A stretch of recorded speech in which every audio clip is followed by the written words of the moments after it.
Firman Tuhan hari ini telah diambil dari kitab Filipi pasal 4 ayat 6 sampai 9. Janganlah hendaknya kamu khawatir tentang apapun juga, tetapi nyatakanlah dalam segala hal keinginanmu kepada Allah dalam doa dan permohonan dengan ucapan syukur. Damai sejahtera Allah yang melampaui segala akal akan memelihara hati dan pikiranmu dalam Kristus Yesus. Jadi akhirnya saudara-saudara, semua yang benar, semua yang mulia, semua yang adil, semua yang suci, semua yang manis, semua yang sedap didengar, semua yang disebut kebajikan dan patut dipuji. Pikirkanlah semuanya itu, dan apa yang telah kamu pelajari, dan apa yang telah kamu terima, dan apa yang telah kamu dengar, dan apa yang telah kamu lihat padaku. Lakukanlah itu, maka Allah sumber damai sejahtera akan menyertai kamu. Mari kita mengakui iman kita, Yesus adalah Kristus, anak Allah yang hidup. Kristus, anak Allah yang hidup. Mari kita saling memberi salam, mari kita membangun menara pengintai. Mari kita membangun menara pengintai. Judul khotbah hari ini adalah kehidupan damai sejahtera yang dipimpin oleh doa.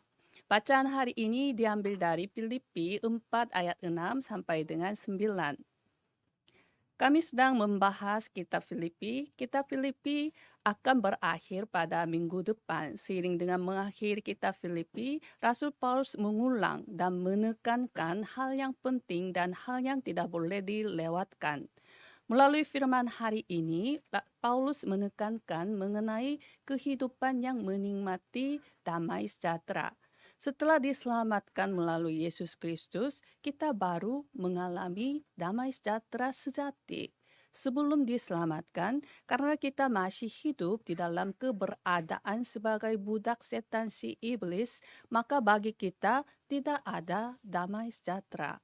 Ketika saya memberitakan Injil yaitu Yesus Kristus, mereka yang belum kenal Tuhan dan yang belum tahu jalan untuk bertemu kembali dengan Tuhan, saya sering mendengar pengakuan mereka bahwa mereka merasa sangat damai sejahtera setelah diselamatkan melalui Yesus Kristus. Setelah mereka menerima Yesus Kristus sebagai Kristus yang menghancurkan kuasa setan dan yang menebus kita dari dosa dan membuka jalan untuk bertemu kembali dengan Tuhan, mereka mengakui bahwa mereka merasakan kedamaian. Tetapi sayangnya mereka tidak bisa melanjutkan hidup yang menikmati damai sejahtera ini. Kita pun sering kehilangan damai sejahtera karena tertipu oleh setan si iblis. Kita jatuh ke dalam kegelisahan, kekhawatiran, kecemasan, dan ketakutan, bukan kedamaian. Lumayan banyak orang kudus masih yang menggembara di sini. Sehingga Rasul Paulus mengungkapkan bagaimana kita dapat memberi pengaruh rohani melalui kehidupan yang menikmati damai sejahtera secara terus-menerus. Saya memberkati setiap jemaat Indonesia serta Timur Leste dalam nama Yesus Kristus. Kiranya saudara dapat menyadari rahasia kehidupan yang menikmati damai sejahtera secara terus-menerus, sehingga dapat memberi pengaruh rohani yang baik dan injili. Pokok bahasan yang pertama adalah sumber damai sejahtera. Dalam ayat 6 sampai dengan 7, janganlah hendaknya kamu khawatir tentang apapun juga, tetapi nyatakanlah dalam segala hal keinginanmu kepada Allah dalam doa dan permohonan dengan ucapan syukur. Damai sejahtera Allah yang melampaui segala akal akan memelihara hati dan pikiranmu dalam Kristus Yesus. Seiring dengan memulai pasal 4 dari kitab Filipi, Rasul Paulus mengatakan mengenai kehidupan yang berdiri teguh dalam Tuhan. Dan juga dia menekankan mengenai kehidupan sukacita yang bisa menjadi topik dari kitab Filipi. Bersukacitalah senantiasa dalam Tuhan. Sekali lagi kukatakan bersukacitalah. Alasan Rasul Paulus kembali menekankan kehidupan sukacita itu karena lingkungan pada waktu itu yang tidak dapat bersukacita. Namun, untuk dapat bersukacita bahkan dalam keadaan seperti itu, kita harus berada di dalam Tuhan terlebih dahulu. Jangan kehilangan nilai mutlak kehidupan kita bahwa Yesus adalah Kristus. Dan latar belakang mutlak bahwa kita adalah warga surga. Paulus memberi jawaban tentang masalah kekhawatiran dan kegelisahan yang kita hadapi secara nyata. Janganlah kehendaknya kamu khawatir tentang apapun juga, tetapi nyatakanlah dalam segala hal keinginanmu kepada Allah dalam doa dan permohonan dengan ucapan syukur. Nama sejahtera Allah yang melampaui segala akal akan memelihara pikiran dan hatimu dalam Kristus Yesus. Amin. Rasul Paulus berkata bahwa kita dapat mengalami kekhawatiran saat kita hidup di dunia ini, di mana dunia yang berasal dari Kejadian pasal 3.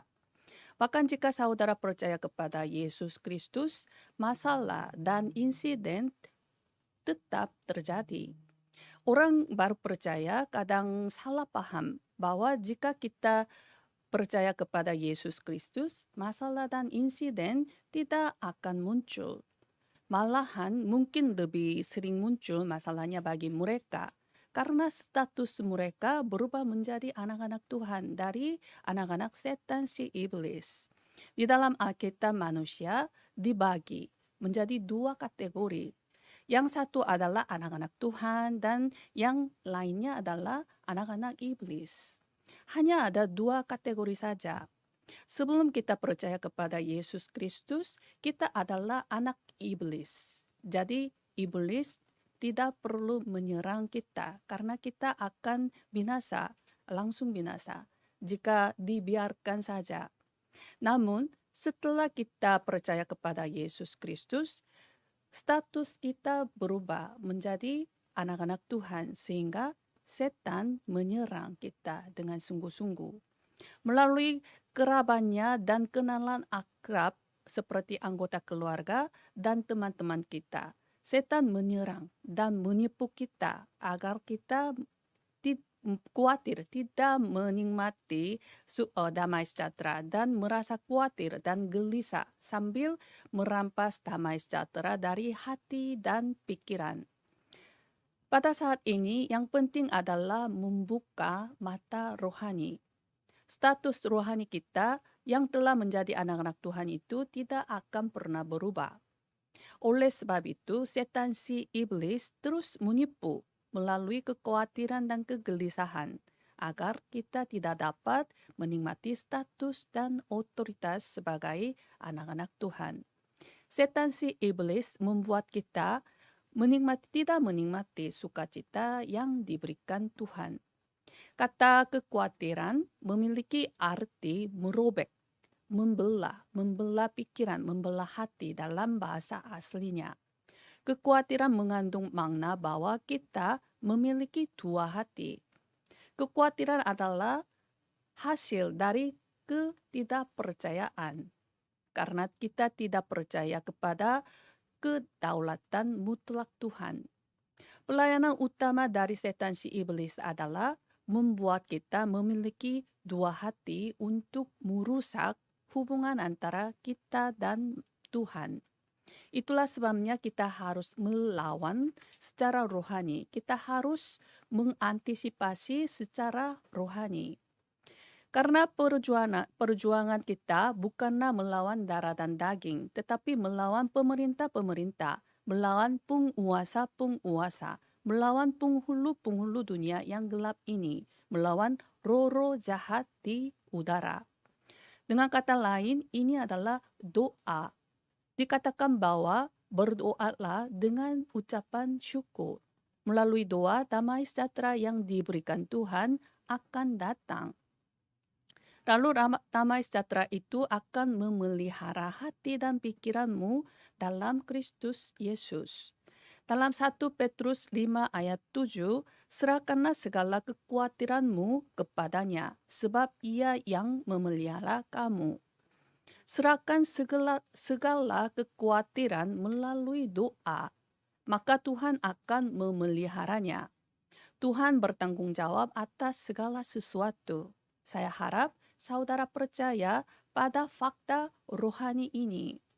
Jika kita membaca majalah berjudul Reader's Digest, ada sebuah artikel bahwa kekhawatiran adalah salah satu kebiasaan. Jika saudara memiliki tabiat yang terus kekhawatiran akan apapun, kekhawatiran itu ditambahkan tanpa terputus-putus. Ada juga pepatah seperti ini, jangan basahi baju hari ini dengan hujan kemarin, dan jangan buka payung hari ini untuk hujan besok. Apa maksudnya? Banyak orang hidup dalam kekhawatiran tentang hal-hal yang telah terjadi di masa lalu dan yang belum tentu akan terjadi di masa depan. Jangan tertipu, dia bertanya seperti ini. Dalam Matius 6 ayat 27, siapakah di antara kamu yang karena kekhawatirannya dapat menambahkan sehasta saja pada jalan hidupnya? Dia menjawab seperti ini dalam ayat 34, sebab itu janganlah kamu khawatir akan hari besok, karena hari besok mempunyai kesusahannya sendiri. Kesusahan sehari cukuplah untuk sehari. Singkatnya, jangan khawatir akan apapun. Lalu serahkanlah segala sesuatu kepada Tuhan dalam doa. Ada pepatah terkenal tentang doa, tidak ada jalan buntu bagi orang Kristen. Hanya ada tempat untuk berdoa. Setebal apapun kabunnya, semuanya akan lenyap saat matahari terbit. Sama seperti itu, saat kita menikmati Yesus Kristus yang merupakan terang, saat kita berdoa dalam nama Yesus Kristus, seberapa tebal kabut, kekhawatiran dan atau kegelisahan apapun, pasti akan langsung lenyap. Dalam Yohanes 14 ayat 27, damai sejahtera ku tinggalkan bagimu. Damai sejahteraku kuberikan kepadamu, dan apa yang kuberikan tidak seperti yang diberikan oleh dunia kepadamu, janganlah gelisah dan gentar hatimu. Amin. Saya memberkati setiap jemaat Indonesia serta Timur Leste dalam nama Yesus Kristus, kiranya saudara dapat menjadi murid Kristus mutlak yang memberi pengaruh rohani sambil menikmati damai sejahtera sejati yang diberikan Tuhan, yang tidak seperti yang diberikan oleh dunia, karena saudara mengkomunikasikan dengan Tuhan selama 24 jam. Pokok bahasan yang kedua adalah hasil damai sejahtera. Dalam ayat 8 sampai dengan 9, jadi akhirnya saudara-saudara, semua yang benar, semua yang mulia, semua yang adil, semua yang suci, semua yang manis, semua yang sedap didengar, semua yang disebut kebajikan dan patut dipuji. Pikirkanlah semuanya itu. Dan apa yang telah kamu pelajari dan apa yang telah terima, dan apa yang telah kamu dengar, dan apa yang telah kamu lihat padaku, lakukanlah itu. Maka Allah sumber damai sejahtera akan menyertai kamu. Seiring dengan mengakhiri kitab Filipi, Rasul Paulus memberi nasihat yang ingin sampaikan. Secara khusus, isi dalam teks hari ini adalah tindakan kehidupan yang harus dijalani oleh mereka yang telah mengalami damai sejahtera Tuhan melalui doa dengan ucapan syukur. Isi dalam teks hari ini adalah hasil dari mereka yang menjalani kehidupan damai sejahtera sejati. Paulus menekankan bahwa kita pun menjalani kehidupan yang benar, mulia, adil, suci, manis, sedap didengar, disebut kebajikan, dan patut dipuji. Dengan kata lain, kita harus menjalani kehidupan yang seimbang baik fisik maupun rohani. Rasul Paulus berulang kali mengungkapkan kata semua. Kata semua ini berarti bahwa saudara menghadapi apapun, saudara bertemu dengan siapapun, saudara berada di dalam situasi apapun. Dengan kata lain, tanpa syarat, tanpa alasan. Kita harus menjalani kehidupan yang menghasilkan buah kedamaian di hadapan Tuhan dalam situasi dan kondisi apapun. Bagaimana kita dapat hidup seperti ini? Untuk itu, pertama-tama kita harus memprioritaskan komunikasi rohani dengan Tuhan. Karena ketika kita memiliki hubungan yang benar antara Tuhan, kita akan mendapatkan kekuatan untuk menjalani kehidupan yang layak, untuk dikasihi, dipuji dalam hubungan dengan orang lain juga. Secara khusus, Rasul Paulus menekankan bahwa lakukanlah sesuai dengan apa yang telah kamu pelajari dan apa yang kamu telah terima dan apa yang telah kamu dengar dan apa yang telah kamu lihat padaku. Rasul Paulus tidak hanya menekankan dengan kata-kata, tetapi Paulus sendiri telah menunjukkan tindakan sebagai teladan. Orang-orang kudus di Filipi pelajari baik kebenaran rohani maupun tindakan sebagai orang Kristen dari Paulus.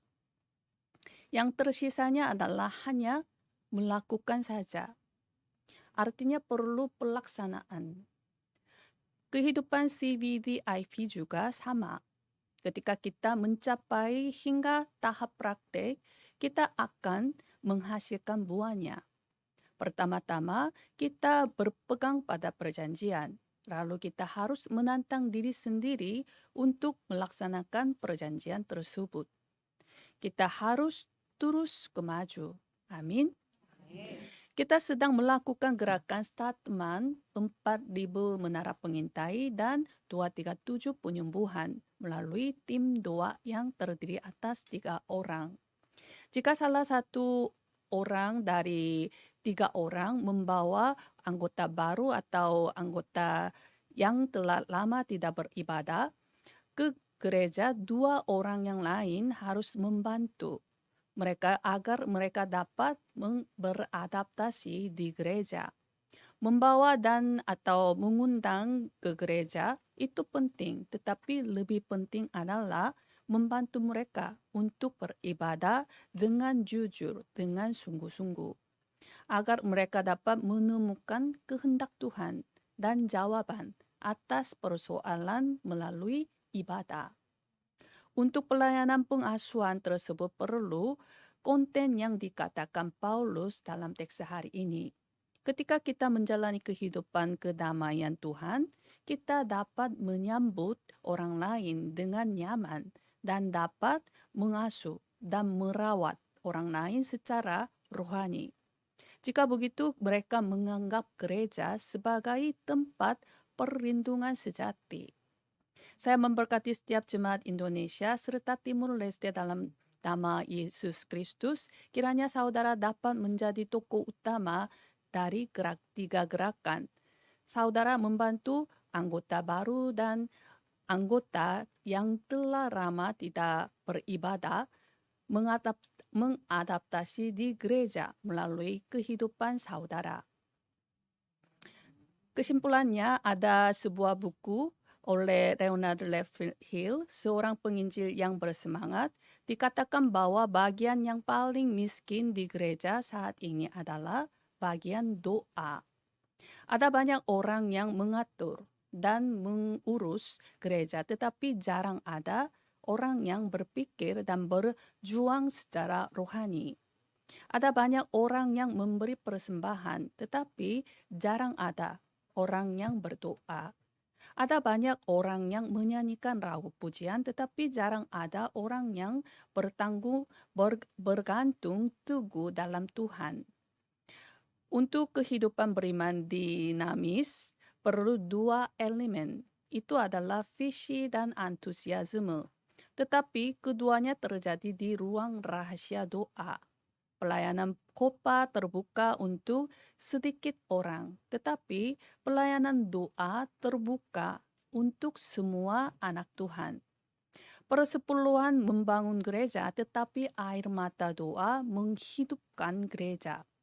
Inilah perbedaan antara gereja mula-mula dan gereja modern. Gereja modern menekankan memberi uang, tetapi gereja mula-mula menekankan berdoa. Dengan uang kita membeli tanah, tetapi dengan doa menggoncangkan tanah. Dengan demikian kuasa doanya begitu besar. Berdoalah saudara secara teratur sambil berpegang pada perjanjian. Berdoalah tanpa putus-putus.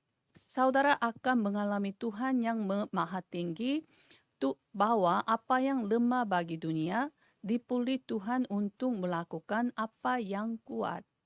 Kita tidak boleh melupakan fakta bahwa doa adalah saluran yang menghubungkan ketidakmampuan manusia dengan kemahatinggian, kemahakuasaan Tuhan.